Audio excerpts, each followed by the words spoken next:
Hey everyone, welcome back to the highlight. It's the first episode of the semester, and we brought back some familiar faces and a new face. Please give a warm welcome back to Ty and Justin, and a new warm welcome to Lucas. Thank you guys for tuning in. Alright, so for today's episode, we're going to start off with a pretty easy question. How have you guys felt about the playoffs so far? So far, they've been pretty good. I feel like the NFC has been much better, had better games and stuff, but I feel like this playoffs is kind of lackluster compared to the previous playoffs, especially 2021. So, probably give like a 7.5 out of 10. Yeah, I'm just going to piggyback off of what Drew said. It's been a pretty good season so far, but it hasn't really had that much hype so far, and I'm not really a big fan of it, but definitely am ready for it. For me, definitely the story of the playoffs has been the NFC so far. I'm really disappointed in the AFC. They were just really crappy games. I mean, like you got that Bills-Broncos game, unnecessary game in my opinion. Yeah. We all knew the outcome of that. And then you got the Chiefs cheating, of course, against the Texans and the Bills. And then you got the underdog story of Jaden Daniels and the Commanders beating the number 1 seed Lions, beating the Bucks, and going up against the Eagles in the NFC Championship game. So overall, I would give it a 6 out of 10. Definitely some better playoffs, but this one was pretty good. I like the way the NFC is taking over. Okay. What has been your guys' favorite game to watch? This one's pretty easy for me. I think it's the Bucks and Commanders game. It was pretty good throughout the entire game. And watching the double doink to beat the Commanders, it was really nice seeing the Commanders lose when we know we should have been in that spot. Justin, what do you think? Yeah, for me, it would have to have been the Commanders Bucks or Commanders Lions. I loved that offensive game, the Commanders and Lions, and I loved the double doink for the Commanders to beat the Bucks. But I am gonna have to go with the Bucks. It was a really tight game. I liked it. Disappointed. I love Baker Mayfield and Mike Evans. I love that team, but the Commanders, they just showed out. Lucas? I definitely liked the Chiefs versus Bills game.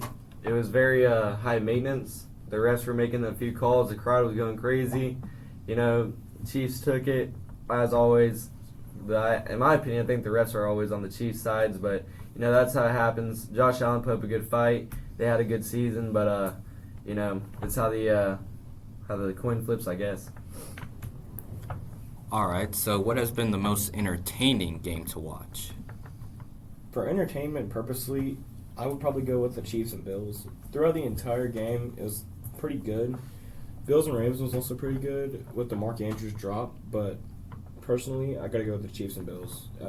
Dogfight throughout the entire game. And then the no call on the fourth down. Yeah.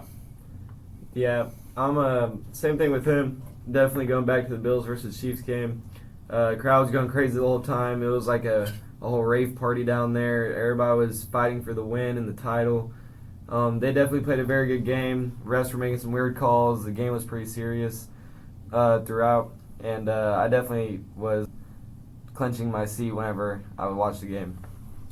For me, it's going to be the Commanders Lions. I love that. It was top 5 offensive game I've ever seen. You got the top 5 offensive teams right there. You got great defenses by both, in my opinion, but the defense wasn't all there for both teams. It was a high offensive scoring game, and the Commanders ran away with it after Jared Goff threw like 3 picks. Was it? It was like Yeah, 3 or 4. 3 or 4 picks, Commanders took away with it being the number 1 seed. I love the upset. It was really entertaining to watch. Alright, how did you guys feel about the Chiefs versus Bills game? We've talked about it a little bit already, and I feel like there's so much more to say, but there's not really. It's like a double narrative. You can't say too much, but you can't not say enough. So I'm just gonna say that it was bad. It was horribly reffed, but a great game to watch. I'm just going to piggyback off of Drew again. This is my 3rd time speaking on the Chiefs versus Bills game. Can't really say no more to it without going straight into much detail. It was definitely a good game. I mean, we all have our different opinions, but I like to watch it. I feel like the officiating could have gone better. You got the 4th and 1 play where clearly he was over the line, Josh Allen, and then you got I thought it was an interception by the Bills, the one play where Xavier Worthy caught it, which really he didn't. It could have either went incomplete pass or interception on the defense. But overall, the Chiefs-Bills game was pretty entertaining other than the officiating. I really wanted the Bills to win. Time. All right, so Justin already mentioned this, but why don't we go into more detail about it? Did Josh Allen cross the plane to get to the first down? Absolutely. Ty, or whoever's editing, if you could, please insert a picture of the first down marker. He obviously crossed it. There's not much competition to see. You see the far and near side refs disagreeing, and every single fan who isn't a Kansas City fan saw the first down, saw the game end right there. Initially, it appeared Allen was able to bull forward for a first down. However, the officials ruled that Allen was just short of the line to gain despite one crew member, appearing to give Allen the first down. The play was reviewed, but it ended up standing as it was called. So he definitely crossed the line. And as you see, when the play was over, you see the refs come together, coming in from the top of your screen, the ref at the top of your screen, if you're watching it on TV. He places it for a first down for the Bills. That's what got me. And then you see the far ref disagree with him, and then they come together and say that he was short. Obviously, he wasn't short. And I think it's just paid off refs, dark magic sorcery by the Chiefs. It's unbelievable what they have done. Do you guys think the Eagles' defense will be able to stop the Chiefs' offense? Absolutely. We see this Eagles defense led by pretty much the Georgia defense of like 22 and 21. I absolutely think that this defense can just manhandle those Chiefs and get the quarterback easily. Give me the Eagles. While the Eagles' defense, which is allowing just 18.3 points per game in the postseason, may be able to slow down Patrick Mahomes somewhat, it won't be able to fully stop the 3-time Super Bowl winner. All right, so the Eagles' defense mainly consists of the Georgia Bulldogs' 21 and 22 players. For me, I think it's really going to revolve around Darius Slay and Jalen Carter. Jalen Carter can push that defensive line and carry them to a win. It really all depends on him. Darius Slay just has to do some good work back there, stopping their wide receivers, because I know the Kansas City wide receiver core, along with Travis Kelce, is so good. And yeah, I think they will be able to stop him. All right, now talking about the Eagles' offense, do you think it's going to be too much for Kansas City's defense?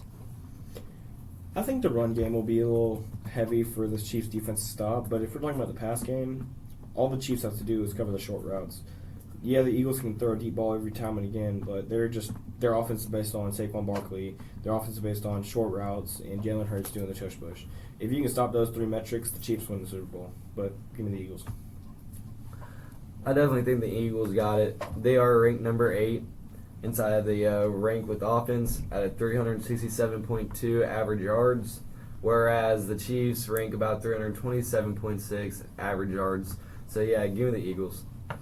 Yeah, the Eagles' offense really is basically Saquon Barkley. Saquon Barkley is the offense to the Eagles. I think the Chiefs won't be able to stop him. I do think the Chiefs will stop the pass game. They will lock up A.J. Brown. I don't think they'll be able to lock up Devonta Smith, which might be the edge to the passing game for the Eagles. But, yeah, I think the Eagles will take them. Before we move on to our next question, let's hear a quick word from our sponsor. A special thanks to Silver Sky Woodworking for the support of our channel. Without them, it would be impossible to record this. If any of our listeners need custom furniture, accent walls, cutting boards, or custom cabinets, they should head over to ViridianNews.org and click the link for Silver Sky. We would also like to thank Mrs. Kelly Moss, the mother of Jake and Jack Moss. Thank you, Mrs. Moss, for the donation. This donation is very helpful to the Meridian staff. With these donations, we can work to get new microphones and a new soundboard for better audio quality and make the room feel like a comforting space for all to record in. Even $25 helps towards the room. And we're always looking for new patrons and sponsors. So let us know on VeridianNews.org and we're always looking for new patrons and sponsors. So let us know on VeridianNews.org if you would like to be a part of our work and reach our audience with us. Thank you. Now, back to the questions. All right, question number 8. Who is the playoff MVP so far? Saquon Barkley. I think that he has been absolutely dominating over the last, well, how long has the playoffs lasted? 3 or 4 weeks? Yeah. He's been, absolutely dominant the entire time. If you go look at his stats over the last, he dominated the Rams, he dominated the Commanders, and he ran for 2,000 yards this season. That's very hard to do. And if Jalen Hurts didn't just spam the tush push, he would probably have had at least 20 touchdowns too. I definitely think it had to be Jalen Hurts. He's going crazy right now on the Philadelphia Eagles. His stats are insane. He's getting about 2,903 yards this whole season, averaging around 8. His touchdowns are 18. He's doing pretty good right now, and I definitely think he's got the MVP. It's definitely Saquon Barkley. There's no question about it. I don't know about Jalen Hurts. He's been doing He's so been pretty good. He's been doing good, but guess what? He's handing the ball off to who? Saquon back position. I don't know about the king. Right now. Right now, maybe, but I was going to say Saquon Barkley, but I didn't want to keep on piggybacking off of Drew. So. But it's literally Saquon Barkley. all right, here's the next question. Okay. Do you guys think the Eagles drafting Georgia players is intentional? Absolutely. It's called. Their nickname is the Philly Dogs for a reason. Give me just a second. Let me look up a stat real quick. Justin, you want to take off? Yeah, so like I said before, they consist of mainly the 22-21 Georgia Bulldog defense. They got Jalen Carter leading them. I know they got Keely Ringo from that crazy interception. Was it in 21 in the national championship to beat Alabama? And then you got many other players on there, like I have a list. Yeah. So who you got? They have defensive tackle Jalen Carter, linebacker Nakobe Dean, who will not play in the Super Bowl, cornerback Keely Ringo, edge rusher Nolan Smith, defensive tackle Jordan Davis, and safety Lewis Seen. Yeah, I definitely think it's intentional. I mean, come on, the Georgia Bulldogs went back-to-back, winning flawlessly. I definitely think that Philadelphia has something up their sleeve, and they've then pulled about 5 players so far, and they've been doing it for a while now. I definitely think that they have a ace up their sleeve. All right. Do you guys think the Commanders will come back next season with the same firepower, or will they take a bit of a step back? I really think it's really 50-50. I mean, you see this young team with a rookie quarterback going to the NFC Championship, and they could have really made the Super Bowl if they just played better for a half. And then you've got guys leaving, guys getting injured, coaches might leave. So I really think the Commanders might take a win or two step back because you can never really expect the same success over and over and over again, especially in the NFL. So I think they'll take a tiny step back. I think he did pretty good, and I think that they're going to keep on pushing him forward to success.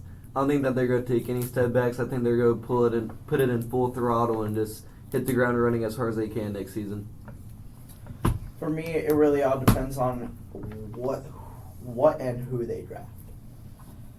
They have a top 25 pick, I think. So Yeah. they could really go after anyone. They could really, for me, I think they just need a better O-line or better defense. Better O-line and defense are probably the biggest concerns. If they get one of those two, or even you can develop another wide receiver that's really good, then I think they'll pursue to one more win maybe and contend for the division. As the Chiefs open up as a 2-point favorite based on the morning of January 27th, give us your Super Bowl predictions. I really think the Eagles take this one home. Score 31-29 on a failed 2-point conversion from Kansas City. Yeah, give me Saquon just running over everyone. For me, I gotta take the Eagles. This is their revenge game. You got Saquon Barkley, the new addition, the hope for this team, the hope that they can beat Patrick Mahomes and the Chiefs in the Super Bowl. Give me the Eagles. I'm going to go with the two other guys. I definitely got the Eagles. I mean, come on, Saquon Barkley, Jalen Hurts. I mean, that's just a devilish duo you got. I definitely think that they're taking it home. All right, Drew. Why don't you give us 2 of your hot takes for the Super Bowl? All right, I got Saquon running for 2 touchdowns and at least 100 yards. And then I've got Jalen Hurts throwing for at least 250 and running for 50. Okay. I definitely think, a good hot take would, this is not going to be a close game. I think the Eagles are just going to take it home by all means. The Chiefs are playing pretty good. They're pretty much a favorite team throughout the whole season, but I don't really think the Eagles are just going to dominate out there on the field. And you know what? I'll give the Chiefs some remorse, and another hot take would probably be Travis Kelce might be the only person to catch a touchdown. Justin, what about you? For me, I definitely think the Eagles might actually run away with it. I like that hot take right there.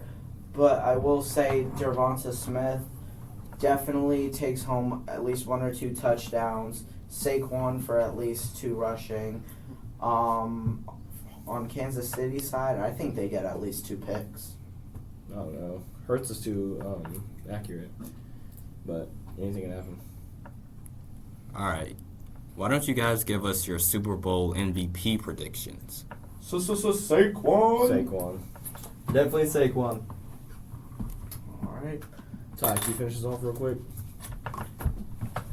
Absolutely. All right. Last question of today's episode.